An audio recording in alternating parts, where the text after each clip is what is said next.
Bonjour à tous, chers amis de TV Liberté. Aujourd'hui, vidéo un peu spéciale tournée à l'improviste.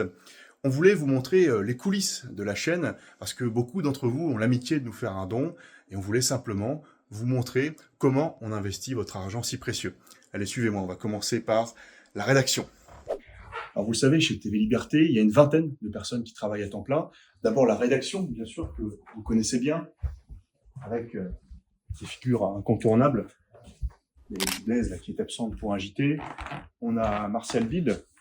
Salut Martial. Et Arnaud Soyer qui sont là également. Alors, il y a l'aspect journalistique de TVL, mais ce qu'on mésestime aussi un peu parfois, c'est l'aspect technique. Vous savez, toutes ces personnes de l'ombre qu'on ne connaît pas forcément. Il s'agit de la post-production qui est juste derrière. Là, on a les monteurs, les réalisateurs, les cadreurs. On ne va pas les déranger, ils travaillent juste ici.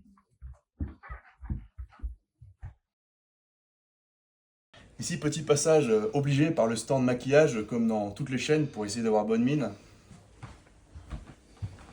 Et là, on rentre dans le grand studio que vous reconnaissez sans doute, où sont tournés les JT, les samedis politiques. Vous voyez l'étendue des besoins en matériel, les caméras, le fond vert, qui, une fois mixés, rendront l'image que vous voyez à l'écran. Parce qu'à TVL, il n'y a pas un studio, mais deux. Il y a également ce studio iconique de Bistro Liberté. Alors là, malheureusement, le décor de Bistro n'est plus présent, mais on a également les émissions d'éléments qui sont tournées ici. On a la régie qui est juste derrière.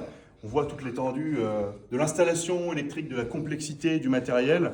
Et c'est bien pour ça qu'aujourd'hui TVL a besoin de vos dons. C'est bien pour ça que le système nous attaque, parce que vous pouvez avoir un aperçu de l'étendue du professionnalisme de notre matériel et de nos équipes.